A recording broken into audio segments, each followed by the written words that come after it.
Witam bardzo serdecznie, tu Wajka Siepsi-Syns. Dziś my jesteśmy w Typadłach i ja mam gościa, który nie tak może znany, jeśli chodzi o kaszebizna, ale my się znamy, można powiedzieć, z nowych mediów, z Instagrama. To jest człowiek, który jest nowy w tym, można powiedzieć, jakby chodzi o kaszebizna, ale nie plus kaszebizna. Ja widzę, co on robi na Instagramie i był bardzo ciekawy jego, co on robi, jak to robi i jak on wzry na kaszebizna. To będzie taki punkt, który my chcemy dziś opowiedzieć. Będziemy korbić po polsku, żeby ludzie też mówili, bo ostatni wywiad z Darią był po kaszubsku, teraz z Maciejem porozmawiamy troszeczkę po polsku. Maciej, witamy Cię w programie Kaszebski Princ. Dzień dobry, hej. Dzień dobry, hej. Maciej, powiedz coś o Tobie, skąd jesteś i tak dalej. No mam na imię Maciek, jestem tutaj dosłownie z okolic, mieszkam między Puckiem a Władysławowem. Tak. Mam 21 lat. Tak. No i co mogę jeszcze Tak, powiedzieć? powiedz coś może zaraz zaczniemy o mediach, słuchaj, media społecznościowe. Ty prowadzisz kanał swój Tak. na Instagramie. Jo. Co to jest za kanał i dlaczego to robisz? Robię to po prostu z pasji, trochę też z takiego zainteresowania do Kaszub, do regionu, jako Pomorza. I jest to też chyba trochę taka motywacja, żeby trochę się tam zagłębić w tą historię, ciekawostki, pojechać sobie na jakąś wycieczkę. No, tak. Ja Ci powiem, Maciej jest skromny człowiek, on tak skromnie mówi po prostu. Maciej, ja go obserwuję, słuchajcie, to nie jest tak, że jak myśli, on sobie gdzieś tam pojedzie, strzeli jakąś fajną fotkę, zrobi jakiś fajny filmik, on po prostu dodaje jeszcze informacje. I ja nieraz byłem zdziwiony, że myślałem, że o tym terenie tu dużo wiem, a on nieraz mnie zainspirował. On to o tym jeszcze nie wie. On mnie zainspirował pewne rzeczy, bo on dodaje informacje, dodaje różne takie ciekawostki. I to nie jest tak tylko, że wiesz, Maciej, ty robisz fotkę, robisz filmik, ty dodajesz dużo informacji. Dlaczego to robisz? Bardzo mi miło słyszeć, że tak pozytywnie to odbierasz, co robię tam w internecie. No tak jak wspomniałem wcześniej, robię to też z takiego zainteresowania, żeby też dla samego siebie wzbogacić swoją własną wiedzę, a przy okazji coś przekazać ludziom, bo myślę, że takie ciekawostki różne staram się też wyciągać te mniej takie typowe, takie mniej utarte, które właśnie mogą być mniej znane albo w ogóle nawet nie być w ogóle znane. I myślę, że to właśnie tak... I jaki jest odbiór na przykład? Ludzie do Ciebie piszą, czy ludzie zdziwieni komentują to? Jaki jest feedback, jeśli chodzi o Instagrama na przykład, tak? Ludzie komentują, ludzie lajkują. Nie są może to jakieś zatrważające ilości, no bo mój profil na Instagramie no tam niedawno w sumie przekroczył 100 000 obserwujących. Gratuluję, tak. Ale to jest Dla mnie początek. dla mnie to jest dosyć konkretna liczba i w ogóle tak się nie spodziewałem, że to nabierze takiego wymiaru. No. Ale no, powoli, tak step by step staram się jakoś to tak rozwijać, dodawać coraz więcej miejsc, historii. No i tyle. Jest tylko ciekawa sprawa, wiesz, bo właśnie co to powiedziałeś, że jak człowiek prowadzi jakiś kanał, jest młodym człowiekiem i teraz masz dać informację komuś innemu, to ty musisz te informacje zdobyć. I teraz, jakie są twoje źródła tych informacji? Bo powiedziałeś, że podajesz często, i to mogę też powiedzieć, dodajesz informacje, które nie są takie typowo, wiesz, jak włączę, nie wiem, internet pisze, nie wiem, zabytki w Pucku, no to wiesz, to wchodzi w ten standard, tak, nie? A ty często znajdujesz takie miejsca, że mówię, o kurczę. Wiesz co, przede wszystkim moim źródłem wiedzy są książki. Książki. Jednak lubisz książki jako młody tak. człowiek, tak? Do e-booków na razie się nie przekonuję, chociaż wiem, że jest już trochę ciekawych, coraz bardziej to ta digitalizacja wszystkiego postępuje. Ale jednak taka tradycyjna książka to jest to, co najbardziej lubię. W ogóle jak jest nowe, tak człowiek otworzy. Tak, ten zapach. To jest analogowy zapach, to jest jednak, słuchaj, coś dobrego. No, książki są w dzisiejszych czasach dosyć drogie, ale te pieniądze są jak najbardziej tego warte. Nawet najdroższa książka, która mi wpadnie w oko, mnie zainteresuje, to... Okej. To gdzie kupujesz takie książki? Bo wiesz, ty masz informacje, powiem naprawdę, dosyć fajne. Ty byś mógł coś polecić na przykład widzom mojego kanału, powiedzieć, o słuchajcie, jeśli chcecie przyjechać, nie wiem, do Gdańska albo na Pomorze, to warto na przykład wziąć sobie tą książkę, którą polecasz. Masz coś takiego, żebyś mógł powiedzieć, czy Czy- raczej nie chcesz zdradzić tajemnicy? Nie no, mogę coś Tak, tam zdradzić, tak. tak. Książki kupuję w Gdańsku, są dwie takie biblioteki, Tak.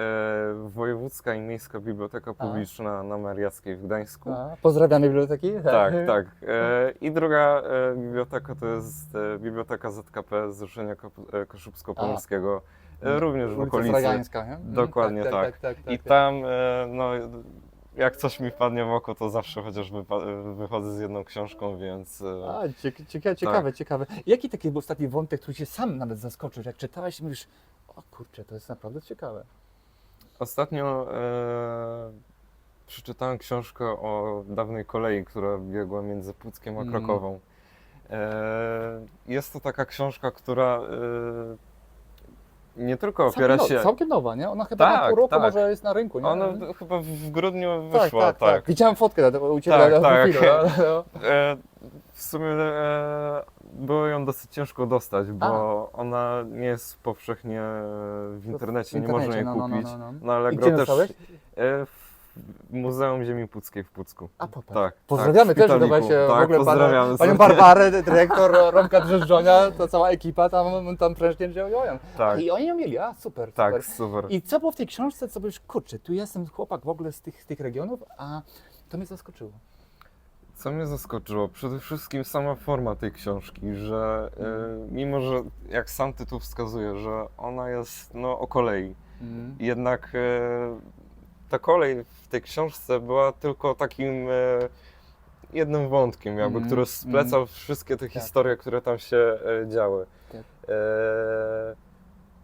Myślę, że te stare dworce nawet są, na przykład ja widzę Starzyński Dwór, tak dalej, to jak człowiek przyjeżdża, to widzi jeszcze te elementy tej kolei, po prostu to jest żywe jeszcze, jak chodzi o ten krajobraz, jak ludzie Dokładnie. Ja się pytam, tu jest kolejka? Nie, jeszcze nie ma. Ale jest ścieżka rowerowa. Tak, dokładnie. Polecamy. Myślę, że też się... Rowery jak najbardziej na sportowo, trzeba po prostu sportowy tryb tak. życia prowadzić, to naprawdę, tak. No fajnie, bo ja widzę właśnie, że Ty nie tylko promujesz na Twoim profilu, jeśli chodzi o fajne zabytki, ale też książki, bo właśnie o tej książce, co rozmawiamy, też ją jakoś promowałeś, pokazywałeś, to nie jest tylko to, że promujesz jakiś region, czy jakąś dzielnicę, ale też literaturę, nie? Skąd to się wzięło takie zamiłowanie, bo to już powiedziałaś szybciej, że jednak, kurczę, młodzież dzisiaj książkę przyniesie, ja mam po prostu, wiesz, moje kuzynki mają dużo dzieci i jak ja przyniosłem im książki, to oni też oczami mnie patrzą, wujek, o Jezu, znowu książka? Serio? Wiesz, nie? A Ty jesteś młody chłopak, 27 lat i skąd to się wzięło, słuchaj, że Ty masz jednak takie zamiłowanie do książek i to jest bardzo, ja się z tego cieszę, naprawdę, nie? Ale skąd to się wzięło? Wiesz co, to się wzięło chyba z potrzeby, bo miałem taką potrzebę pogłębienia swojej wiedzy trochę tutaj o naszym regionie, a w internecie nie wszystko się znajdzie, nie wszystko jest dostępne. I tak w sumie jeszcze to był taki czas, gdzie ta pandemia się rozwijała, to wszystko dopiero się zaczynało. W sumie to był zalążek tej pandemii i to była wiosna, więc wtedy tak coś mi wstrykło, że może pójść w tą drogę. A jak reagują na przykład twoi koledzy czy koleżanki, którzy są w Twoim wieku? Oni mówią, no nie Jezu, Maciek, ty albo jesteś gdzieś w podróży, albo czytasz książki. Już tak troszeczkę, wiesz, mówię troszeczkę skrajnie, ale jak oni na to reagują? Czy oni to pochwalają? Czy oni widzą w tym potencjał? Czy jak to wygląda? Wiesz co, odbiór jest pozytywny. Tak? Tak, w sumie bardzo pozytywny, bo często są zdziwieni, że skąd ja to wiem, skąd ja takie informacje zdobywam, tak. I skąd mam w ogóle tyle energii, na to podróżowanie tutaj po tym regionie i tak dalej. No. A masz jakieś plany dalsze? Bo wiesz, zawsze to jest takie fajne prezentowanie wiedzy za darmo, ale ja uważam długofalowo, z czego robić deczci, nie?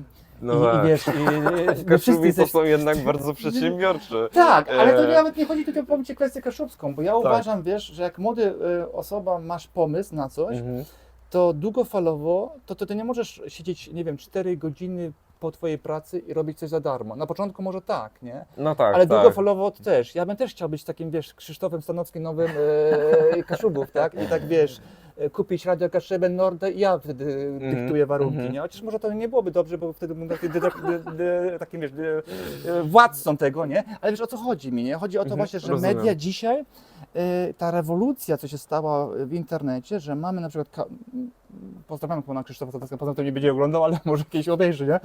Kanał Zero, wiesz, to była rewolucja, nie? Bo raptem ludzie starsi oglądają na przykład TVN, TVP, chociaż to teraz jest jedna linia polityczna, tak? Ale to już Republika i TVN i TVP, tak? I to starsze osoby oglądają. Młodzież raczej idzie na YouTube, na TikToka i tam czerpią swoje informacje, nie tylko śmieszne kotki czy śmieszne pieski, tak? Ale też wiedzę o historii, o kulturach. Ja słyszałem ostatnio właśnie, że dziewczyna mi powiedziała, że uczy się języka na YouTubie i ogląda youtuberów po angielsku, nie? I ona więcej się uczy, na przykład jeśli chodzi o ten język, uczy się więcej na YouTubie niż w szkole. I jak ty to spostrzegasz długofalowo twoim kanałem? Masz jakieś plany, czy mówisz, nie, kurczę, o tym w ogóle nie myślałem? Wiesz co, aż tak bardzo w przyszłość nie wybiegam. Myślę, że pewne rzeczy też z czasem przyjdą. Może właśnie tak jak z tymi książkami, coś stryknie i dokładnie człowiek dostanie idziesz, olśnienia i wtedy może coś się potoczy. Wiesz co, myślałem, tak gdzieś tam z tyłu w głowie ewentualnie miałem jakieś pomysły właśnie na taki przewodnik, który będzie miał wszystko w jednym. Najbardziej Książka takie, i e-book musi być wtedy, nie? raczej książka. Książka. Widzę, że kochasz te książki. Tak, no. Super. Tym bardziej, no, nie chciałbym czegoś sprzedawać, co sam, no, jakby niezbyt lubię. To prawda. Trzeba lubić swój no, fach, nie? Także... Dobrze, Macie, to przechodzimy troszeczkę już do takiego wątku takiego kaszubskiego. Ty jesteś Kaszubą, czy jak to u Ciebie wygląda, jeśli chodzi o Kaszubczyznę? Na przykład? Ja jem Kaszewo. To jak Kaszewa, welno. Zgnieżdżewa, nie? To u Ciebie w domu mówiło się po kaszubsku? Babcia. Szczególnie, Babcia tak. odpała, tak? Szczególnie takie A rodzice już więcej mówili do Ciebie po polsku, Tak. czy między sobą po kaszubsku, czy jak to wyglądała ta hierarchia? W domu to rodzice, szczególnie tata, tam jakieś pojedyncze słowa do takiej codziennej rozmowy wplątywał po kaszubsku.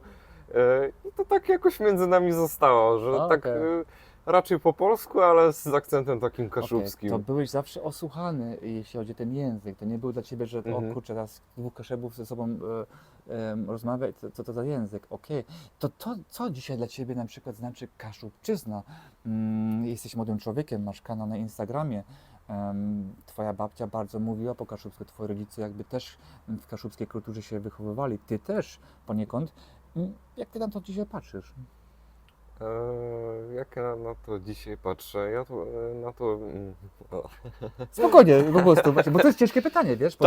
Bo dzisiaj, wiesz, stoimy w takiej, wiesz, ja mam taką opinię bardzo radykalną, bo ja uważam, że ten język powoli wymiera i jeśli nie nastąpi jakaś rewolucja, nie wiem jaka, czy medialna, czy jakaś taka inna, to my za 20-30 lat po prostu totalnie umrzemy, nie? Nie? I widzę, że na przykład, że wiesz, że na przykład jeśli chodzi o Zrzeszenie Kaszubsko-Pomorskie, w którym też jestem członkiem, nie ma żadnego pomysłu na to. To co oni robią, te ich wyświetlenia, to jest poczęcie Boże. Tak trzeba mocno ostro to powiedzieć. I jeśli, wiesz, dlaczego Cię zaprosiłem też na ten kanał, bo Ty, właśnie jak Ty mówisz, masz już 1000 nie?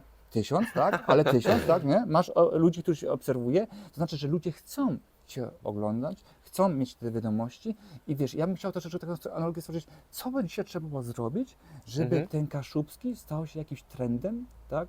Żeby ludzie młodzi chcieli oglądać na przykład, nie wiem, że macie na przykład Twój kanał na Instagramie, ma na przykład, czy ja, tu też Kaszepsi Princ, mamy wątki polskie, ja też miałem właśnie wywiad po angielsku, tak? Nie? Tak.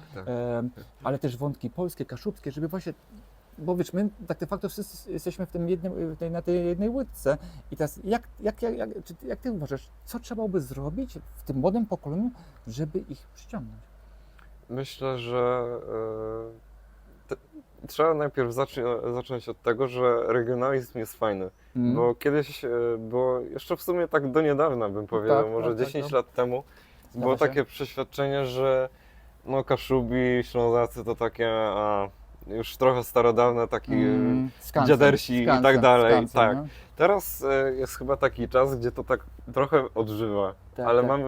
mam wrażenie, że to i tak wszystko wisi na włosku. Tak. Czy w lewo, czy w prawo. Mm. No jednak prędzej czy później ta szara kiedyś będzie musiała się Tak.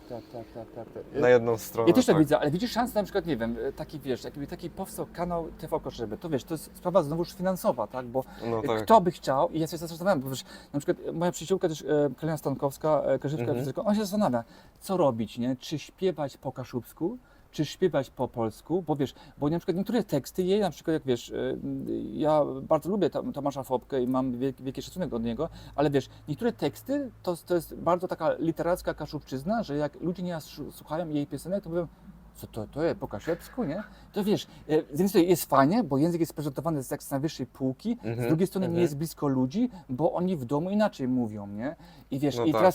teraz jak ona by chciała zrobić karierę, to ona nie powinna się nazywać Kaszubska Fronterka, tylko Kalina Stankowska, nie? I wtedy może by miała karierę, tak jak właśnie może inne piosenkarki, które właśnie no, niby są Kaszubki, tak? A nie chcą tego promować, nie? I teraz właśnie takie pytanie, co by trzeba było zrobić, żeby właśnie mówić po kaszubsku, śpiewać po kaszubsku, promować cały czas kaszubczyznę, czy jak tych młodzież zwabić? Ty byś miał jakiś pomysł na przykład, taki konkretny, czy jak myślisz?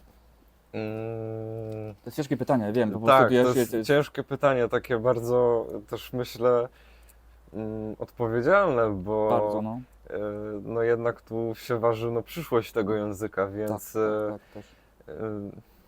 ciężko mi w sumie powiedzieć ze swojej perspektywy, bo ja też no tak jak wspomniałem, ten kaszubski to zawsze gdzieś był, ale no, ja mówiąc szczerze, no średnio mówię po kaszubsku. Bo to jednak już jest, w innych czasach się urodziłem, już wszystko, ta globalizacja i tak dalej, wszystko już postępowało. To prawda. Coraz większe tempo życia, więc... Ale na przykład w twojej szkole na przykład, tak? Bo ty chodziłeś do Pucka, tak? Tak? do gimnazjum do Pucka. Do Pucka na przykład, tak? Tak. To wiesz, to może być Puck, to wiesz, Belnik Kaszebi, tak, nie? Z Nordy i tak dalej, nie? Jak to było, jeśli chodzi o twoich rówieśników na przykład? Czy tam język kaszubski w waszym wieku odgrywał jakąkolwiek rolę? Czy wy się orientowaliście właśnie, jak mówisz, w czasie globalizacji kierujemy się Stanami Zjednoczonymi, Niemcami, Unią Europejską, Tak. czy Zachodem globalnie? Czy jak to wyglądało? Czy ty odczuwałeś, kurczę, no tak, oni są wszyscy Kaszubi i są dumni z tego?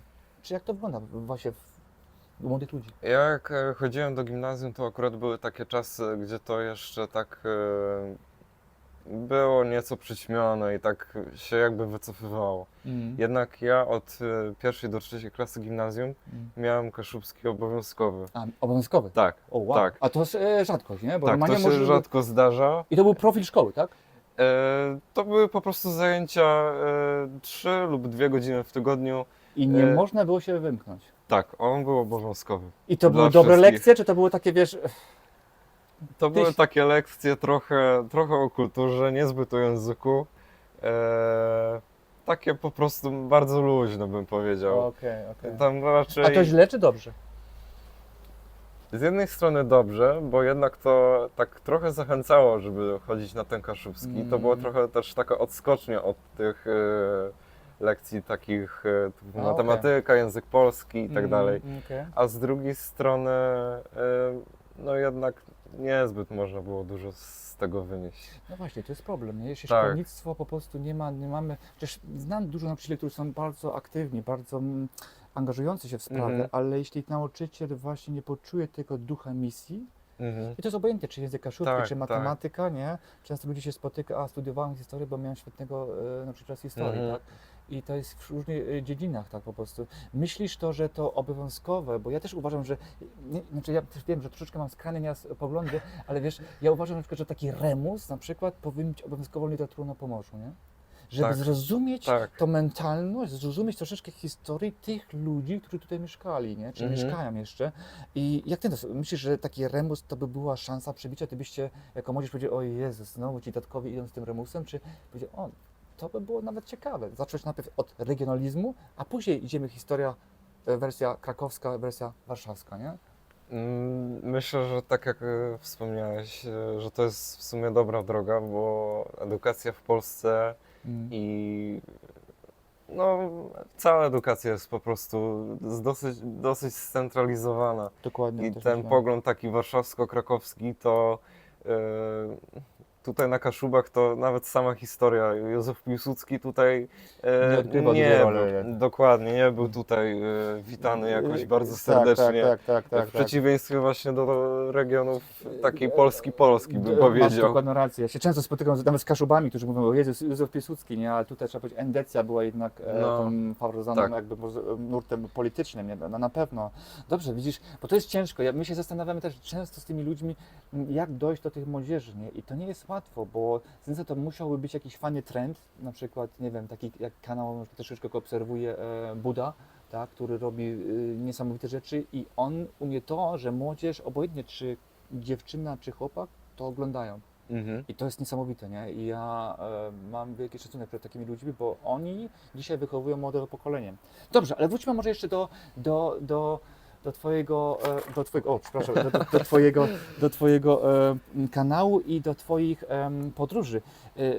Podróżujesz bardzo, bardzo często, Maciej. Jak ty to robisz, że ty po prostu jesteś, ja nieraz patrzę sobie, kurczę, on znowu jest gdzieś tam w Europie. Że nawet w Azji chyba byłeś, już nie pamiętam, opowiedz troszeczkę o tym. To jest część mojej pracy. No, Tak? Pracuję w lotnictwie, więc no, A! to jest nieodzowna część właśnie mojej pracy, więc zawsze jak gdzieś tam lecimy, To masz szansę jeszcze tak, jakoś jeszcze coś wypad podwiedzać, tak. A, to jest super. Bo ja się zastanawiam po prostu, jak człowiek lata samolotami, czy człowiek ma na to siłę i czas, jeszcze na przykład, nie wiem, lądujesz gdzieś tam w Nowym Jorku i mówisz, o kurczę, mam 6 godzin i lecę na Central Park, nie? Nie zawsze tak jest. Jednak ja staram się rozdzielać pracę od takiego życia prywatnego i nawet na Instagramie tak tego nie Dobrze to robisz, publikuję. dobrze robisz to. Bo to Tak, widać, po prostu uważam, że to są dwie różne sfery życia i wiadomo, wstawię tam różne zdjęcia z różnych tam pobytów, czy to w Azji, czy gdzieś nawet w Polsce, w Europie. Tak. Masz Ale jednak No bo wiesz, ty musisz też oprawić, bo to jak mówię, to nie jest tylko, żebyście dobrze zrozumieli, jak na końcu też podamy profil Maćka do Instagrama, żebyście do niego zalajkowali, przy okazji też teraz będzie reklama, słuchajcie, jeśli ktoś by chciał być sponsorem głównego tego super kanału Kaszepsi Prys, to zapraszam do współpracy, stworzymy coś magicznego i tak, będziemy mieli taką redakcję, że wypalimy nawet kanał Zero. pewnie. Tak, Pewnie. to jest ważne, taka reklama też przy okazji. Powiesz, Macie, bo to nie jest tylko zdjęcia, nie? Mhm. Ty dodajesz dużo informacji, nie? Ja zawsze jestem zdziwiony, że kurczę, nie? On naprawdę siedzi, bo ja wiesz, ja też siedzę troszeczkę w tych social media i wiesz, nieraz człowiek jest wypalony. Ja widzę na przykład też, wiesz, po Darii Kaszubowskiej, po Kaszubskiej influencerki, kurczę, nie? Cały czas musisz być online, cały czas musisz być w tych mediach, nie? I jeśli nie jesteś w tych mediach na przykład tydzień, to jesteś już outside. Nie, No, wiesz, nie rozumiesz, nie? tak, I wiesz, rozumiem. i ty też dużo produkujesz i dodajesz tych informacji i te są bardzo wartościowe. To nie są takie informacje, a tu kupisz lody za 2 euro, nie? Wiesz? To nie jest taka informacja, to są takie już zgłębione informacje, że ty się, kurczę, on musiał przeczytać, on musiał to napisać, przerobić może jeszcze zdjęcie i to wstawiasz, czy jakiś filmik, nie? I jak ty na to znajdujesz czas i z czego czerpiesz taką energię, wiesz? Bo media społecznościowe mogą człowieka wyczerpać. Tak, zgadza się. 100% prawda. Ja też nie zawsze mam czas i energię na czytanie książek w ogóle. Robienie zdjęć. Po prostu czasami trzeba sobie zrobić reset. Nawet wyjść na spacer gdzieś w nowe miejsce. Nie trzeba się tym chwalić zupełnie. Nie bierzesz tak, o kurczę, Tak. złego kurka? Nie masz takiego nawyku? Nie. Okay. Co prawda, no, zdarza mi się to rzadko, że czegoś tam nie wstałem, bo jednak lubię tam zachęcać ludzi do tutaj, Znaczy, to jest do twoja pasja. poznawania. Widzę, że to jest twoja Tak, pasja. To nie jest tak. takie, że ty mówisz, o muszę teraz, bo mam taki kanał, nie? Bo Nie. nie są tacy ludzie, nie? A widzę, że ty robisz to naprawdę ze serca i z pasją. Tak, Wow, tak. to No, super. jednak nie mam takiego wewnętrznego poczucia, w sumie jeszcze nigdy nie miałem, że no coś muszę wstawić, bo no już tydzień minął, nic nie wstawiłem. No, jak mam coś ochotę wstawić, to wstawiam. Czasami wstawiam coś co 2 dni, czasami codziennie, a czasami robię sobie przerwę i nic nie wstawiam. Jadę gdzieś, gdzie Nawet. No. I to jest ważne, wiesz, taki reset, bo właśnie, bo ludzie cały czas myślą, że muszą cisnąć, nie? Tak, I że tak. my dzisiaj po prostu, jak nie stawimy coś w jeden dzień, coś jako ludzie w mediach, to już o nas zapomną, nie? I to chyba trzeba mieć w głowie, że jednak tak to właśnie nie funkcjonuje, nie?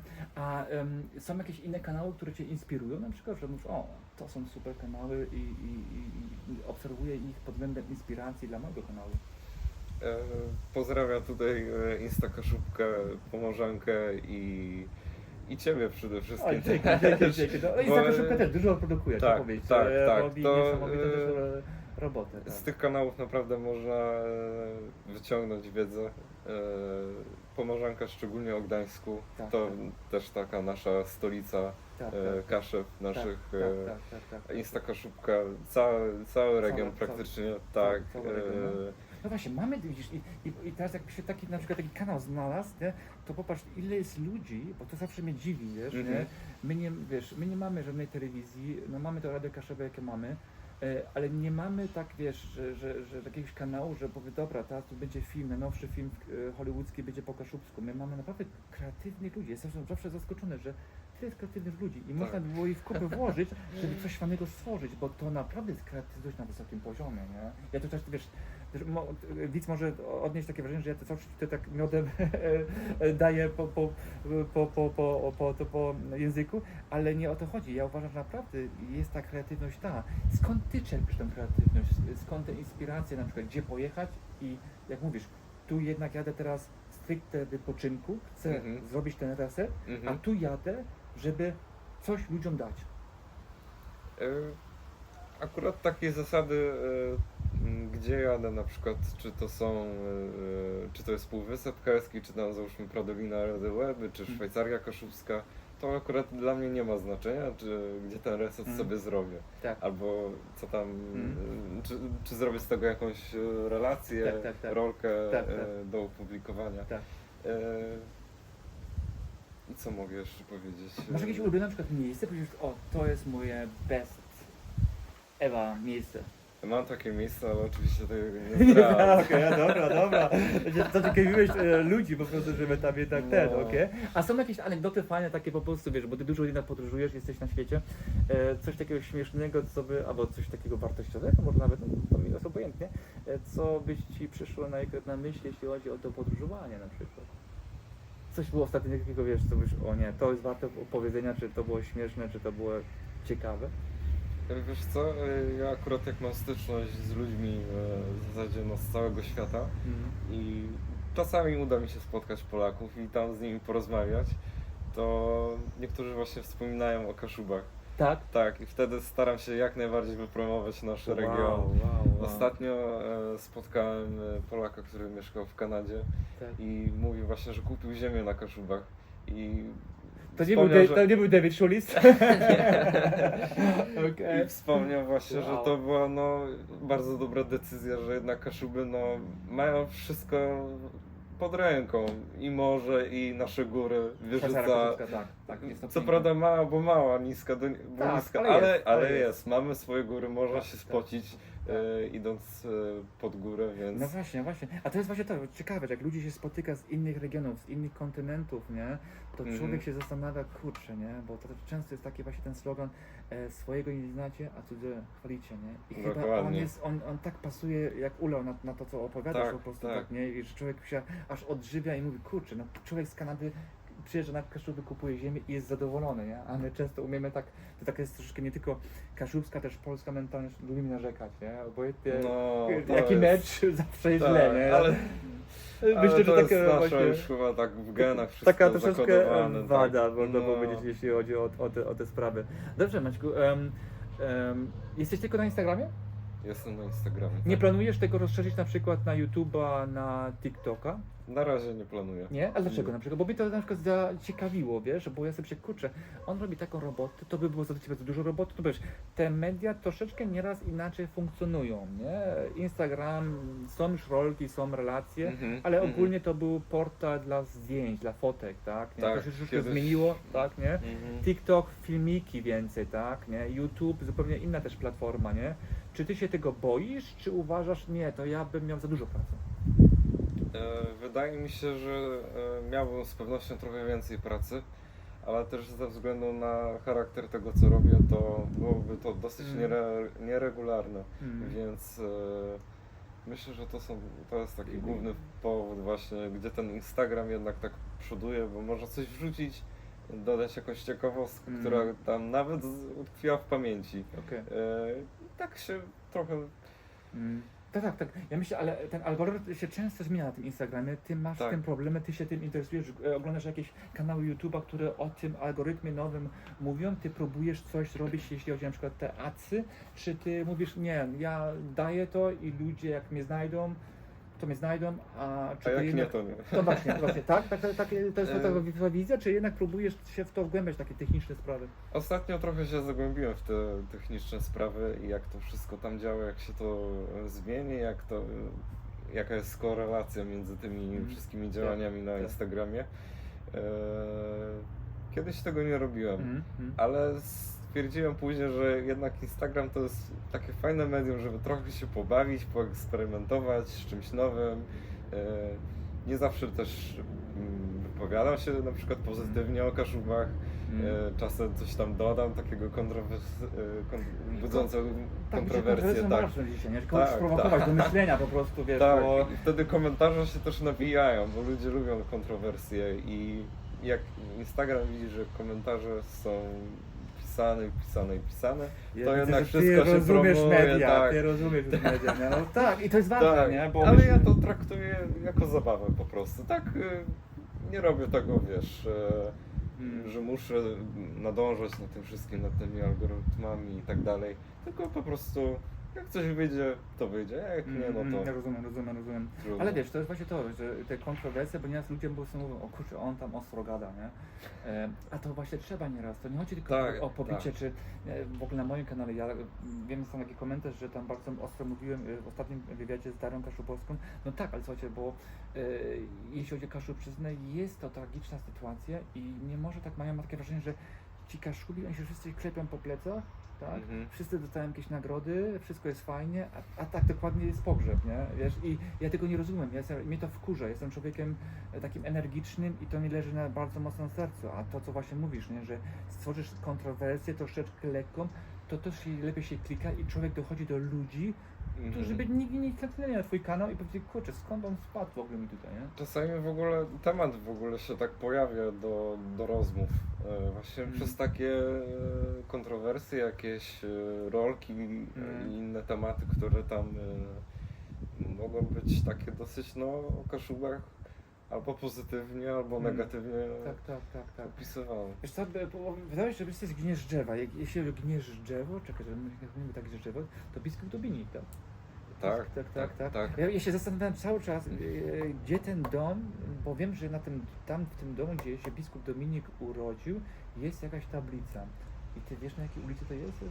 Właśnie na ulicy biskupa Konstantyna Dominika. No to jest jakby nie najdłuższa inaczej. ulica we wsi. Okej. I wiesz jakiś może numer, jakbyś mi wiedział? Pamiętasz jaki numer? Bo to jest najdłuższa ulica, to jest ta główna, tak? Tak, nie jest główna, ona jest nieco z boku, A nie ze ale jest to najdłuższa ulica. I co dla waszej wioski biskup Dominik znaczy? W zasadzie o nich się nie mówi. Naprawdę? Kurczę, niesamowite. No. A dlaczego? Myślę, że to też taka postać religijna. Nie każdy zawsze chce rozmawiać o tych tematach religijnych. Wszystko jest takie dosyć... Przepraszam. Tak. Co się komórka? Bo wiesz, Maciej, jest tak po prostu, wiesz, że mnie troszkę teraz zdziwiło, bo wiesz, normalnie ludzie są dumni, bo wiesz, jakby biskup Dominik, nie wiem, zabił 200 000 ludzi, nie, i był zbrodniarzem w szacie nazistowskim, tak, to można by było mieć wstyd, nie, ale on był wręcz przeciwnie, on był takim kapłanem, których ja dzisiaj bardzo mało widzę, nie, wiesz, nie, on był skromnym kapłanem, był kaszebą.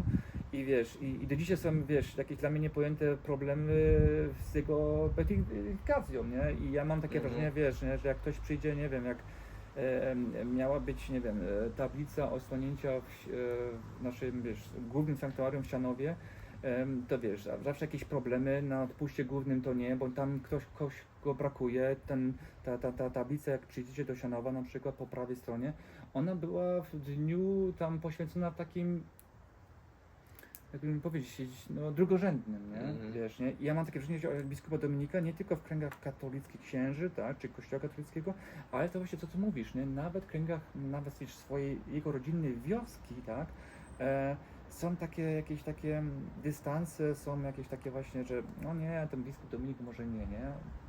Ty coś o tym wiesz, dlaczego taki dystans jest? To tylko jest to, że dzisiaj Kościół katolicki w Polsce ma taką opinię, jaką ma w ogóle wśród młodych, tak? Czy ty uważasz, że to jednak jest związane właśnie, że ludzie zapominają o tej historii? Wydaje mi się, że ludzie zapominają właśnie. Tak? Tak. No, A nawet ci starsi ludzie po prostu w Gnieżdżewie, po prostu, bo wiesz, bo Gnieżdżewo taka jest dosyć słynną wioską, jeśli chodzi o Kaszubszczyznę. Tam mieści chyba, wiem, że rok temu chyba Zilke, tak? Pan Zilke? Tak? Jan Zilke, chyba taki starszy gospodarz, który też był takim będnym kaszebą, chyba był nawet na Sybirze, nie? I on też zmarł. To znaczy, wy macie tam w tym wiosce ludzi, Tak. którzy mają historię niesamowitą i można byłoby lekko jedną książkę o każdym z nich napisać. Czy ty uważasz, że to zamianie tej historii to jest dobry kierunek, czy jednak zawaliliśmy jako system, jako Kaszubi, jako wszyscy? wydaje mi się, że trochę zawaliliśmy tą sprawę, że naprawdę to, co wiemy o Kaszubach, to jest garstka. To jest jakiś tam skrawek tego wszystkiego. To się powoli zmienia, bo wszystko już i tak postępuje. Ludzie są coraz bardziej ciekawi teraz też naszej historii. Tylko wiesz, promocja na przykład biskupa Dominika we waszej wiosce, Nie istnieje. no właśnie, to za promocja, nie? Wy jako wioska powinniście po prostu zastanowić się, jak wy to spromować i jak to zrobić na TikToku czy na tych nowych mediach, bo tam się to wszystko rozgrywa, a można zrobić tablicę, postawić ją i ona jest 70 lat i nikt na to nie będzie spojrzał, nie? I nie będzie chciał to oglądać, no bo to widzisz, nie? Są takie aspekty nie tylko jeśli chodzi o młodzież, ale nawet też o gminę, czyli co chcemy promować, nie? Bo jak mówię, ja uważam u biskupa Dominika tam nie ma co się wstydzić w pewnym sensie, nie? Bo to był bardzo skromny, jak byłego biskupa, już nie chcę wypowiadać imienia biskupa gdańskiego, porównam do biskupa Dominika, tak? No to jest przepaść, nie? To jest przepaść i można się na tym wzorować, nie? Uważam, nie? Ale ciekawa się to powiedziałeś, takie też szczere i to właśnie pokazuje chyba nasz problem, że Kaszubi często, wiesz co Maciek, sami nie wiedzą skąd pochodzą i nie znają swojej historii. Sami też siebie wkupują. Na przykład słyszałaś o tej głośnej takiej aferze Poznaj Kaszubskiego Ducha, ten szlak taki. Tak. I dokładnie. Pozdrawiamy panią Kamilę, która też nasz kanał ogląda i przyjadę do linii, Tak, no to niestety sami sobie to robimy. Sami sobie też właśnie tą historię zapominamy, gdzieś tam odkładamy na bok. No. Myślisz, że taki kanał właśnie jak twój czy mój, czy my możemy właśnie jakoś przeciw tej tendencji, wiesz, bo jakbyśmy teraz rozmawiali z Darią Kaszubowską, to było tak, nie? Kto to obejrzy? Kto to obejrzy, nie? No właśnie. Nie? Kto to obejrzy? Tak. Czy właśnie, bo wiesz, ja Cię zaprosiłem Ciebie, bo ja chcę dotrzeć też, nie będę tego ukrywał, dotrzeć też do młodszych ludzi, nie tylko do tych starych wyjadaczy Kaszubczyzny, którzy już, nie wiem, działają 40 lat w Kaszubczyźnie i wszystko znają i na końcu powiedzą, że no tak to nie jest Krzysztof, nie? Wiesz, rozumiesz, nie? Ja chcę do tych młodych i czy ludzie dzisiaj, wiesz, bo podcasty są popularne w różnych krajach, ale czy podcasty będą popularne u naszych młodych i jak do nich dotrzeć? To jest bardzo ciężkie zadanie. Ciężkie zadanie, nie? Ciężkie zadanie, tak. Kawał orzecha do zgryzienia, bo i tak po pierwsze to jest historia, po drugie właśnie. podcasty. Z drugiej strony podcasty można słuchać wszędzie. Teraz bardzo dużo osób wchodzi w słuchawkach, nawet jak z kimś rozmawiają, to nie ściągają. Wiadomo, mają ten system, który tak jakby te dźwięki z otoczenia tam wyłapuje, no ale jednak sam gest ściągnięcia tych słuchawek i szacunku do tej osoby, która tam nawet zapyta się, gdzie jest jakiś przystanek, załóżmy. Tak. To jednak właśnie To jest taka sprawa właśnie. Bo wiesz, ja już nie słucham w ogóle radia, nie? Ja mam same podcasty, ja to sobie załaduję go na MP3 i po prostu jak jadę na przykład, nie wiem, do Wejherowa, czy jadę do Pucka, ja nie słucham radia. Nie? Wiesz, ja stoję w dzikach, słucham, słyszę te agresywne reklamy i tak dalej, nie? I wiesz, i widzę, że dużo ludzi jednak szuka, bo widać po wyświetleniach, nie? Że bardzo dobre kanały, tak? Jeśli chodzi o przedsiębiorczość, historię, no mają mega dużo wyświetleń. To nie są kanały takie, słuchajcie, że tam 500 osób, jak na Kaszubin.pl, tak? Mają 500 osób wyświetli filmik, to się wszyscy jarają, nie? To nie są te kanały, tylko no to są też specyficzne kanały, to też trzeba powiedzieć. To nie są kanały, na przykład ten Kaszubin, że to na całą Polskę, ale właśnie jak najpierw zagospodarować nasze podwórko, żeby ci młodzi powiedzieli, o kurczę, chcę tego Maćka obejrzeć, chcę Krzyśka obejrzeć, chcę Darię obejrzeć, bo to jest trend, nie? Ja się zastanawiam po prostu, jak do tych ludzi dojść i jak to by było, tylko może właśnie parę osób jakoś zmotywujemy, wiesz Maćku, żeby obejrzeli ten wywiad, czy nawet go sobie właśnie na MP3 sobie tak przesłuchali, nie? Dobra, słuchaj, Maćku, to jest taka faza już kończąca. Co byś chciał na końcu powiedzieć widzom, jakieś, nie wiem, główne przesłanie? Masz coś takiego? Co byś powiedział, o, to bym chciał powiedzieć na przykład. Ale nic nie mów o mnie. Wiesz co, trochę się nad tym zastanawiałem, Właśnie, ale nic nie wymyśliłem jak nazwać.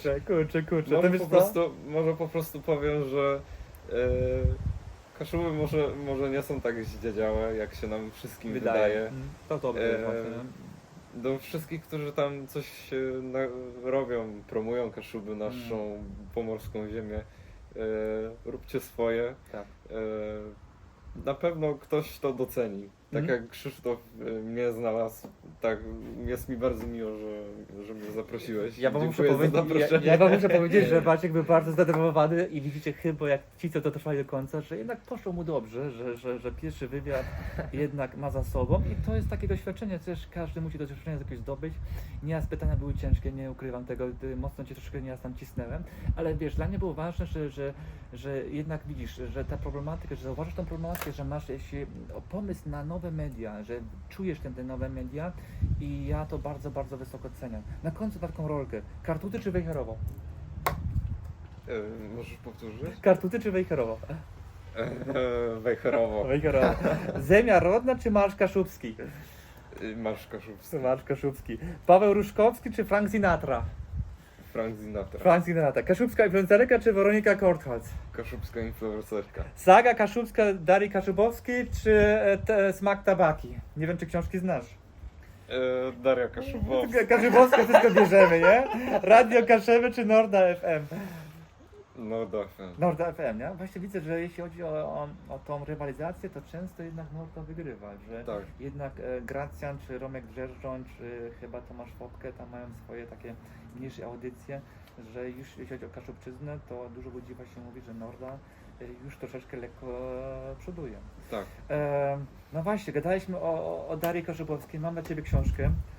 Daria ma napisany swój autograf, tak, żebyś czytał. I wiesz, ten zapach analogowy tej książki, to chciałem Ci po prostu poręczyć. Niesamowite, dziękuję Ci bardzo. Super. Maćku, dziękuję Ci, że byłeś tu gościem w moim kanale. Życzę Ci dużo, jeszcze więcej tych kreatywności. Wiem, że jesteś na wysokim poziomie kreatywności, ale żebyś właśnie umiał też się resetować. Bo ten reset jest bardzo ważny, jesteś młodym człowiekiem, jesteś ambitnym człowiekiem, masz jakąś wizję i życzę Ci, żebyś ten kanał też właśnie jakoś zmonetyzować, tak? I żebyś nigdy nie zapomniał skąd jesteś, że jesteś z Kaszub, że jesteś Kaszubą i może kiedyś właśnie te książki, że powiesz, kurczę, zrobimy za 10 lat nowy wywiad, powiesz, teraz bardzo po kaszewsku. Miejmy nadzieję. Może, nie? No, wszystko przed nami. Trzeciego wolnego, Bóg zapłać. Dziękuję. Do usłyszenia, błagam. Do usłyszenia.